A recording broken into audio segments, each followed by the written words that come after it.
Nos invités sont toujours avec nous. Credo Tété, directeur de publication de Le Médium, Oris Donkovi, activiste panafricain. Nous avons également le président de Alliance Jeunesse et Développement, Kossigan à côté. On va maintenant parler du Burkina Faso. 47 personnes, dont 30 civils, 14 soldats et 3 supplétifs de l'armée ont été tués mercredi 18 août dans une attaque menée par les djihadistes présumés contre un convoi militaire escortant des civils dans le nord du Burkina Faso.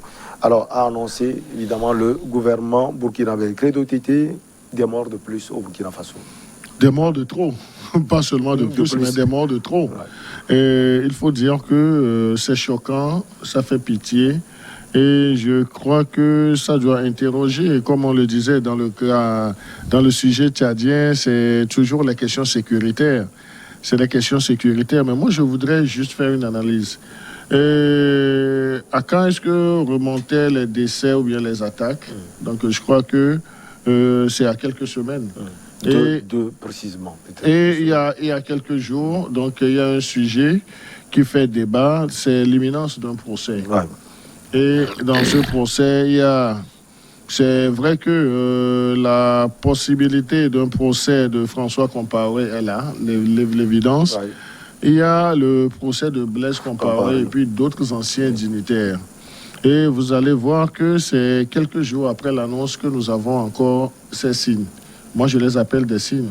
Donc, est-ce qu'il ne faille pas, au sommet de l'État burkinabé, de réfléchir autrement?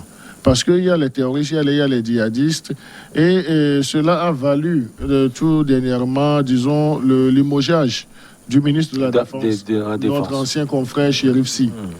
Donc, c'est dire que les enjeux sont de taille, et puis les problèmes aussi sont assez complexes que pour régler cela aujourd'hui, donc il va falloir, disons, beaucoup plus d'humilité et puis de sursaut d'orgueil. Vous mettez quoi dans humilité, sursaut d'orgueil? Humilité, sursaut d'orgueil, c'est beaucoup plus à l'endroit des actuels dirigeants du Burkina Faso. Parce que si on doit faire le procès de Blaise Compaoré aujourd'hui, si on surfe sur le populisme, c'est une bonne chose. Mais ça va donner quoi lorsque on veut se projeter dans l'avenir? Donc on me dira dans une certaine mesure, c'est pour situer les responsabilités et puis prévenir d'autres choses. Ça c'est bon, c'est de la théorie. Mais si on doit faire le procès de Blaise Compaoré aujourd'hui, il faut qu'on se rende à l'évidence aussi qu'on doit faire le procès de tous ceux qui ont été collaborateurs par le passé de Blaise Compaoré. Donc l'actuel président et quelques dignitaires du système politique burkinabé aujourd'hui sont aussi comptables à un certain moment de la gouvernance ou bien de la gestion du pays par Blaise Compaoré. Pourquoi cette focalisation? Il y a un autre point aussi qui doit nous interroger. Qu'est-ce que le procès du général Diendéré et puis de l'ancien, de l'autre général qui fut ministre des Affaires étrangères, Djibril Bassolé, qu'est-ce que ce procès a amené comme plus au Burkina? Certes, ça a tenu en haleine, c'était les sujets de discussion, donc ils sont condamnés, ils sont dans les liens de la détention.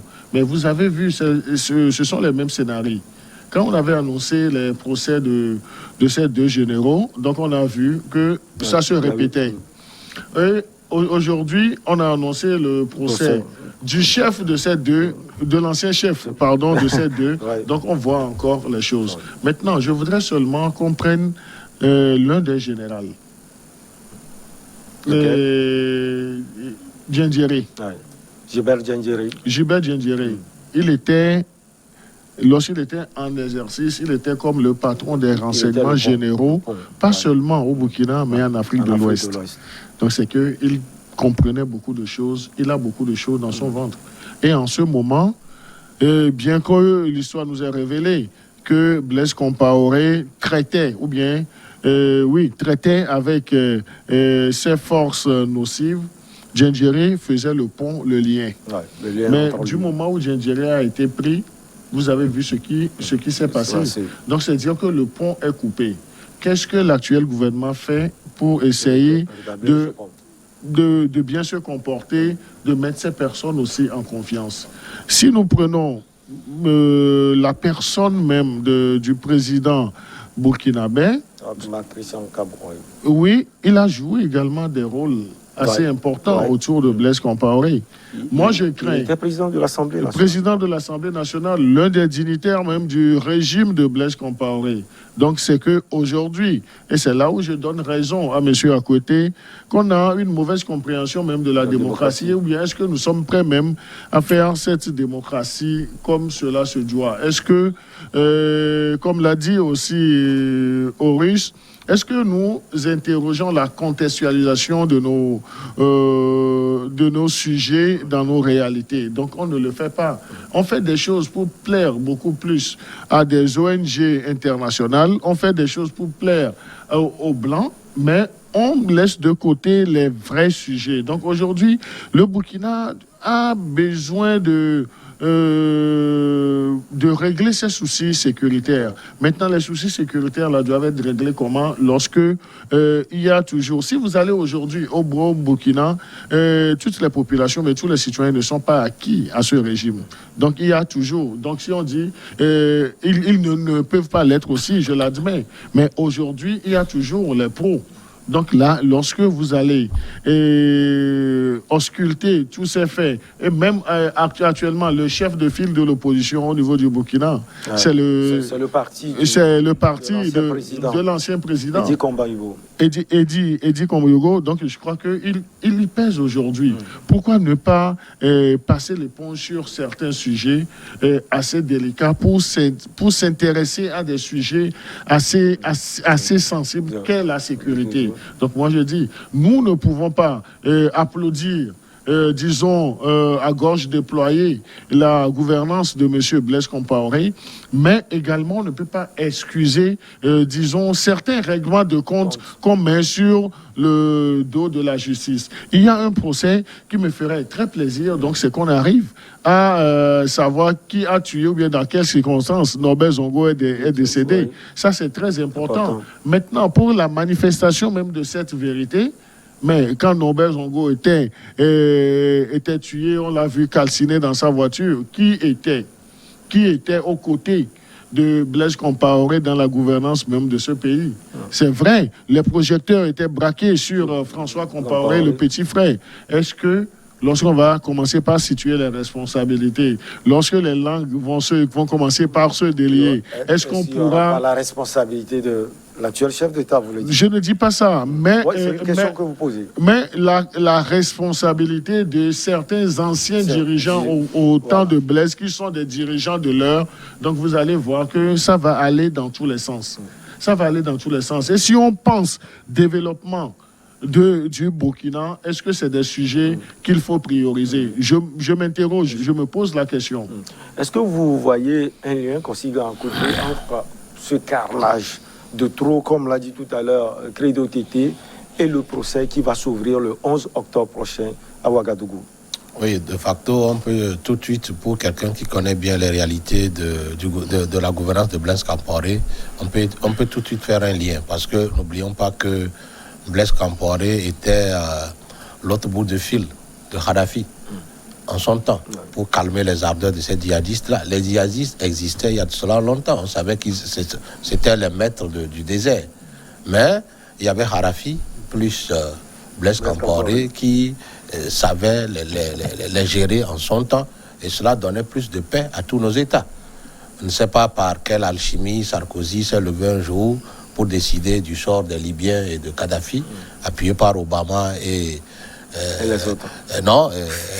Et Human Rights Watch et Amnesty International. Moi, je n'ai pas peur de toujours les interpeller, que ces deux institutions-là sont des outils, sont des instruments qu'utilisent les Occidentaux pour décimer nos États africains. Amnesty International et Human Rights Watch. Ça, c'est vrai. Parce qu'aujourd'hui, tout ce que les États-Unis font en Afghanistan, est-ce que vous avez entendu parler de Human Rights Watch ou de Amnesty International? Ils n'ont pas parlé de... Mais si c'est pour venir dire qu'au Togo, il y a violation des droits de l'homme, ils sont prêts à peindre en noir tous les efforts à peindre en noir les efforts des États africains. L'Africain savait respecter les droits de l'homme dans nos cultures. et nos traditions, l'Africain savait respecter les droits de l'homme. Mais si les Occidentaux, à cause de leur profit, en veulent au pouvoir, ils utilisent souvent ces deux institutions-là pour alors créer des problèmes aux dirigeants. Blaise Compaoré, quoi qu'on dise, la perfection n'est pas de ce monde. Il a fait son temps. Et donc, on peut l'accuser de tout et de rien, mais comme le dit Monsieur Credo Tété, que j'entends parler sur les ondes, j'ai eu le plaisir de le connaître aujourd'hui, il n'a pas perdu même sa verve. Ouais. Mais je dis, Compaoré a fait du bien, non seulement au Burkina Faso, mais à toute l'Afrique de l'Est. Parce que c'est des gens qui, en une période donnée, n'ont pas laissé les djihadistes alors faire ce qu'ils sont en train de faire aujourd'hui. Sinon, le Mali, le Burkina Faso, le Niger ne peuvent pas peut-être avoir cette ascendance qu'ils avaient eue entre-temps.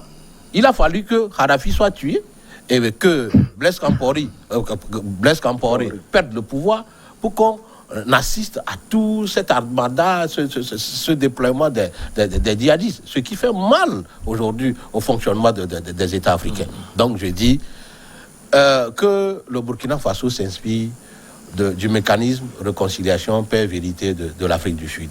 C'est-à-dire qu'on se parle et que voilà, que ça s'arrête là. Et qu'on retienne des leçons pour bien gouverner. Moi, j'ai dit, le procès que moi je veux assister en Afrique, c'est qu'on punisse ceux qui alors détournent les biens publics. Ceux qui alors font du denier public leur propre richesse là. Mais c'est à ces personnes qu'il faut s'attaquer parce qu'une seule personne détient la vie de plus d'1 million de personnes en poche. Il y a des édifices où il y a des structures de l'État qui produisent de l'argent pour des personnes qu'on ne touche jamais. Mais il faudrait qu'on s'en prenne à ces messieurs-là. En réalité, ils sont des criminels. Oui, ce sont ces messieurs-là qui encouragent le business des droits de l'homme. Parce que quand parfois l'État en vient à s'en prendre à eux, c'est eux qui courent en France et on dit, oh, voilà, on veut toucher à son intégrité, on lui donne tout de suite les statuts de réfugié et on crie sur nos États. Pourquoi? Ça, c'est du business des droits de l'homme qu'il faut décourager. Que Christian Kaboré mette la balle à terre, organise peut-être un schéma à la sud-africaine, réconciliation, paix, vérité, qu'ils se parlent entre acteurs, comme la CVJR l'a fait ici au Togo, sans le côté pénal. Et là, mettre tout le monde autour de la table, parler du passé, retenir les erreurs, trouver peut-être un mémorandum dessus pour que, voilà, sortir des règles à suivre, pour le vivre ensemble et passer à autre chose. Allez, la pause et on revient pour la suite.